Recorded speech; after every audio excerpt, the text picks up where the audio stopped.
જય મિત્રો, સ્વાગત છે તમારું તમારી યુટ્યુબ ચેનલમાં. હું કરણ મારું હાલ CISFમાં ફરજ બજાવી રહ્યો છું. કેમ છો બધા મિત્રો? મજામાં ને? બધાની તબિયત પાણી પણ સારી હશે એવી આશા રાખું છું, અને તમે સારી રીતે મહેનત પણ તમારી કરી રહ્યા છો. જો આપણે અત્યારે વાત કરીએ કે તમારું હાલ રનિંગ ટૂંક સમયમાં એટલે કે ઓગસ્ટ પછીના મહિનામાં, સપ્ટેમ્બર મહિનામાં આવવાની પૂરેપૂરી શક્યતા છે, કેમ કે વરસાદ પણ ત્યારે ઓછો થઈ જશે અને રિઝલ્ટ પછી 2 મહિના આસપાસનો સમય પણ થઈ જાય છે. એટલે ટૂંક સમયમાં સપ્ટેમ્બર આસપાસ તમારું રનિંગ આવી જશે. એટલે પ્રેક્ટિસ તો અત્યારે તમારી સારી રીતે ચાલુ હોવી જ જોઈએ. અને જો ન ચાલુ હોય તો ઝડપથી તમે તમારી રીતે શરૂ કરી દો પ્રેક્ટિસ, તો જ તમારું સિલેક્શન થઈ શકશે. બાકી તો મોસ્ટ ઓફ 100માંથી 50%, 60% જે મિત્રો હોય છે, જે પબ્લિક હોય છે, એ બધું રનિંગમાં જ મોસ્ટ ઓફ નીકળી જતું હોય છે. કેમ કે લેખિતમાં તો માર્ક લઈ આવે છે, પણ એટલું રનિંગની પ્રેક્ટિસ કરી શકતા નથી, અને તેને લીધે થોડુંક રનિંગમાં તકલીફ પડી જાય છે બધાને. એટલું રનિંગ હાર્ડ તો નથી હોતું, પણ 5 કિલોમીટર થોડુંક લાંબુ હોવાને લીધે ત્યાં ગ્રાઉન્ડમાં થોડી તકલીફ પડી જતી હોય છે, અને પ્રેક્ટિસ પૂરી સરખી રીતે કરતા ન હોવાથી તેને ત્યાં થોડું અઘરું લાગતું હોય છે. એટલે આજનો વિડીયો આપણે એ રીતે છે, એને માટે છે કે તમારે ટૂંક સમયમાં અને કે સારી રીતે પ્રેક્ટિસ કઈ રીતે કરવી કે ત્યાં ગ્રાઉન્ડમાં તમને જઈને સારી રીતે સફળ તમે થઈ શકો, ત્યાં તમને એટલું હાર્ડ ન લાગે. તો આપણે અત્યારે તમારે રનિંગ ધીમે ધીમે જેટલું બને એટલું લોંગ કરવાનું છે. જેમ કે 7-8 કિલોમીટર, 8 કિલોમીટર ઇનફ છે. 8 કિલોમીટરથી ઉપર નથી જવાનું. બસ 8 કિલોમીટર કરો. ટાઈમિંગની એમાં જરૂર નથી. 8 કિલોમીટર બસ લાંબુ થોડુંક ખેંચો. એટલે એનાથી શું થશે લાંબુ ખેંચવાથી, કે તમારી સ્ટેમિના બિલ્ડ થશે, જેનાથી તમારું પગ દુખવાનું અને શ્વાસ ચડવાનું એ બધું ધીમે ધીમે નોર્મલ થઈ જશે. કેમ કે લાંબુ તમે દોડશો એટલે તમને પરસેવો પણ એટલો થશે, અને શ્વાસ પણ ધીમે ધીમે ચડશે. એટલે તમે જો 10 દિવસ એવું રનિંગ ધીમે ધીમે કરશો, એટલે તમને થોડુંક એમાં સારી રીતે તમને સફળતા મળી જશે, કે તમે લાંબુ 8 કિલોમીટર સુધી પહોંચી જશો વગર થાક્યા.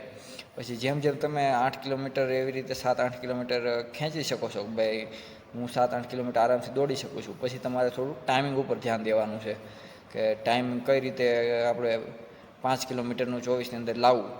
એટલે તમારે લાંબુ દોડો અને એક દિવસ અઠવાડિયામાં 5 કિલોમીટરનું ખુદનું ટાઈમિંગ લો, કે કેટલું ટાઈમ આવે છે, 27 મિનિટ, 30 મિનિટ, એટલે જેટલું આવતું હોય એટલું તો તમારે એની ઉપર વર્ક કરવાનું છે. જેમ કે તમે 5 કિલોમીટરનું ટાઈમિંગ લેતા હોય, તો પહેલાં તો મગજમાં એટલું રાખવાનું નહીં કે અત્યારે ટાઈમિંગ લેવાનું છે કે ટેસ્ટ છે. બસ જેવી રીતે તમે ફ્રીલી એકદમ ફ્રી માઇન્ડથી દોડતા હોય એ રીતે તમારે દોડવાનું છે. બસ પછી આપણું ખાલી ટાઈમ જોવાનો છે, ટાઈમ કેટલો આવે છે. બાકી તમારે કોઈ એવું કંઈ ટેન્શન રાખીને દોડવાનું નથી. ગ્રાઉન્ડમાં એ જ મહત્ત્વનું હોય છે, કે તમે જે ટેન્શન રાખીને દોડે છે ને એ છોકરાઓ ફેલ થતા હોય છે, અને જે વગર ટેન્શને કે જે દોડતા હોય ને એ છોકરાઓ પાસ થઈ જાય છે. એટલે તમારે ગમે ત્યારે પ્રેક્ટિસ કરતા હો અથવા તો ગમે ત્યારે ગ્રાઉન્ડમાં હો, ત્યારે તમારે એટલું ટેન્શન લેવાનું નથી. બસ તમારે ધીમે ધીમે મહેનત પોતાની કરવાની. જેવી રીતે તમે ગ્રાઉન્ડમાં રનિંગ, રોડ પર રનિંગ કરતા હોય એ પ્રમાણે તમે જ્યારે ટેસ્ટ પોતાની લેતા હોય ત્યારે જ બસ તમારે ખેંચવાનું. જ્યારે તમે 5 કિલોમીટર શરૂ કરો ત્યારે પહેલું શરૂઆતનું 1થી 2 કિલોમીટર તમારે એકદમ નોર્મલ ખેંચવાનું છે. મજાથી દોડવાનું છે. એકદમ શરીરને, બોડીને ગરમ કરવાનું છે. 1થી 2 કિલોમીટર 1થી 2 કિલોમીટર મજા આવી જોઈએ રનિંગ કરવાની. કોઈને તમારે કાપવાના નથી, ને કોઈથી આગળ વધવાનું નથી. બસ તમારે તમારી સ્પીડથી, એક કદમથી બસ તમારે દોડ્યો જવાનું છે, કાંઈ ટેન્શન વગર. જેવું તમે 2 કિલોમીટર પૂરું કરો, કે 2 કિલોમીટર થઈ ગયું અને ટાઈમ તમારે જરાક ઘડિયાળમાં જોઈ લેવાનો કેટલો ટાઈમ થાય છે. 10, 11, 12 મિનિટ, 10 મિનિટ આસપાસ થવો જોઈએ, 10થી 11 મિનિટ આસપાસ. એટલે ટાઈમ થઈ ગયો 2 કિલોમીટર. પછી ધીમે ધીમે તમારે 3 કિલોમીટર પછી રહે બાકી. એટલે 3 કિલોમીટરમાં તમારે ખેંચવાનું, કે ભાઈ 3 અને 4 કિલોમીટર, 2 કિલોમીટર એવા છે કે એમાં જ ઘણા મિત્રો થાકી જતા હોય છે અને ઊભા રહી જતા હોય છે.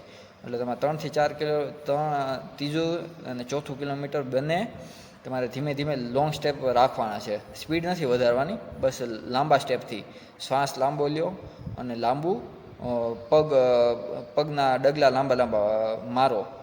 જેથી કરીને તમે આગળ તમારા જે પણ બીજા મિત્રો દોડતા છે એની તમે ધીમે ધીમે સાઈડ કાપતા થઈ જશો. એટલે 3 થી 4 કિલોમીટર, ત્રીજું અને ચોથું કિલોમીટર એ રીતે તમારે ખેંચવાનું છે, લાંબા સ્ટેપથી અને લાંબા શ્વાસ રાખીને. જ્યારે 5મું કિલોમીટર આવે કે ભાઈ છેલ્લું 4 કિલોમીટર પૂરું થઈ ગયું, એટલે 4 કિલોમીટર તમારે 20 આસપાસ થઈ જવું જોઈએ. જ્યારે છેલ્લું 1 કિલોમીટર આવે એટલે છેલ્લા કિલોમીટરમાં તમારે લોંગ સ્ટેપ તો લોંગ હોય જ, અને શ્વાસ પણ તમે લાંબો લ્યો છો.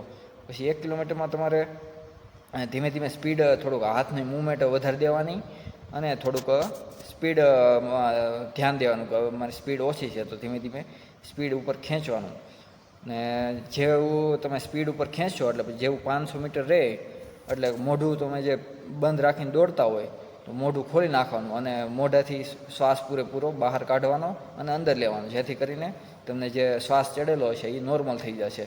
અને મોસ્ટ ઓફ તમે જો કોઈને આગળ વધવા માંગતા હોય તો એ તમે છેલ્લે જ વધી શકો છો. છેલ્લે જે સ્પ્રિન્ટ મારો 500 મીટરની તમે ખેંચો એ જ મહત્ત્વનું છે, કેમ કે એમાં જ વિદ્યાર્થીઓ ઘણા થાકી જાય છે અને ઊભું રહેવા માટે મન એનું કહેવા મળે ઊભો રહી જા, પણ તમારે બસ એનો જ ફાયદો ઉપાડીને એનો જ ફાયદો લઈ લેવાનો છે અને છેલ્લું 1 કિલોમીટર ધીમે ધીમે ખેંચે જવાનું છે. એમ કે બસ હું એક ખેંચી લઉં એટલે મારું રનિંગ કમ્પ્લીટ.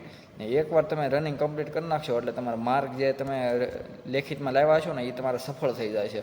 કે મારે 100 માર્ક હોય પણ તમે એકવાર રનિંગ જ પાસ ન કરી શકો તો એ માર્ક કંઈ કામના નહીં. એટલે જો તમે એકવાર ખાલી રનિંગ પાસ કરી નાખો ને એટલે તમે જેટલા માર્ક હોય, ઓછા હોય તો ઓછા, વધારે એ તમારા માર્ક એકદમ સફળ માર્ક ગણાય, ભાઈ ઓકે માર્ક છે. બાકી તમે જે માર્ક જેટલા હોય પણ તમે રનિંગ પાસ ન કરો તો એ માર્ક કંઈ કામના નથી. પછી ખાલી કહેવાનું રહે કે ભાઈ મારે આ ભરતીમાં આટલા માર્ક હતા, પણ મેઇન રનિંગ થોડુંક છે, રનિંગ ઉપર થોડુંક ફોકસ આપો, થોડુંક લાંબુ ખેંચવાનું રાખો ધીમે ધીમે, શ્વાસની ઉપર થોડો કંટ્રોલ રાખો. ને સવારે થોડા રાતે પલાળેલા ચણા, મગ, માંડવી તે સવારે તમે રનિંગ કરીને થોડું ખાવાનું રાખો, જેથી કરીને તમારા શ્વાસ ઉપર બહુ શ્વાસ ઉપર કંટ્રોલ આવી જશે, તમને તકલીફ એટલી નહીં પડે શ્વાસમાં.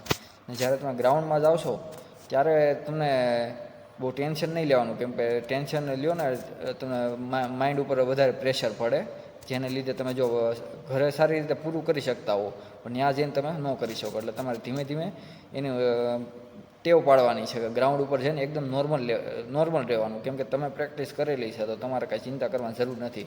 કેમ કે તમે ઘરે પણ સારી રીતે ટાઈમિંગમાં પૂરું કરી શકતા હો તો આરામથી ત્યાં થઈ જ જાય. બસ ખાલી ટેન્શન નહીં લેવાનું ને કોઈને સામું જોવાનું નહીં, બસ તમારે તમારું કામ કરવાનું. કેમ કે આમાં કાંઈ ઓલું છે તો નહીં કે માર્ક સિસ્ટમ તો નથી કે હું વહેલા પૂરું કરી નાખું તો માર્ક મને મળી જાય. બસ તમારે ખાલી ખેંચવાનું છે તમારી સ્પીડથી.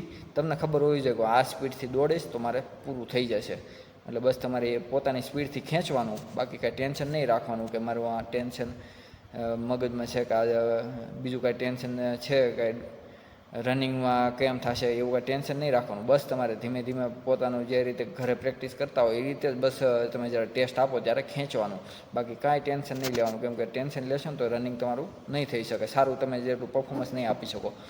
બસ પોતાનું પરફેક્ટ આપવાની ટ્રાય કરવાની ને એકદમ ધીમે ડેઈલી પોતાનું પરફોર્મન્સ ઉપર ધ્યાન આપવાનું કે આજે 8 કિલોમીટર દોડું છું તો કેટલો શ્વાસ ચડે છે, પછી તમે 5 દિવસ પછી 8 કિલોમીટર દોડો તો કેટલો એમાં ઇમ્પ્રુવમેન્ટ આવે છે.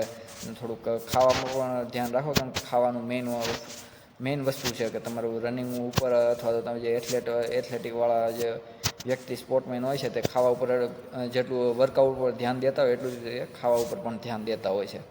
એટલે બસ તમારે થોડુંક જમવા ઉપર પણ ધ્યાન દેવાનું છે, જેથી કરીને તમારું રનિંગનો પરફોર્મન્સ પણ સારું થશે અને તમને રિઝલ્ટ પણ મળી જશે. કેમ કે ઘણા મિત્રોના મેસેજ આવતા હોય છે કે અમને રનિંગ કમ્પ્લીટ થતું નથી ને રનિંગ કમ્પ્લીટ થઈ જાય છે તો ટાઈમ ઘણો વધી જાય છે. એટલે બસ એ જ કહેવાનું છે કે તમે પોતાનું ખોરાકનો થોડોક 1 થી 2 મહિના તમે ધ્યાન આપો, કેમ કે રનિંગમાં તે સારી રીતે મહત્ત્વનો ભાગ ભજવતો હોય છે ખોરાક, જેથી કરી તમે પૌષ્ટિક ખાવાનું રાખો અને તમે સારી રીતે પ્રેક્ટિસ કરો તે તમને ગ્રાઉન્ડમાં કામ આવશે.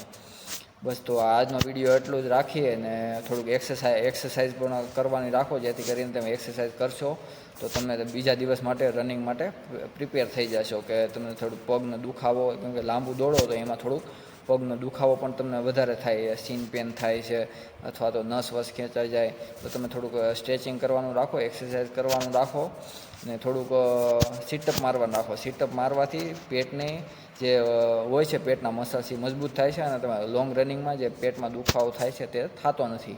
તો તમે ડેઈલી થોડુંક સીટઅપ મારવાના રાખો, જેથી કરીને રનિંગમાં તો તમને બહુ ફાયદો આપશે.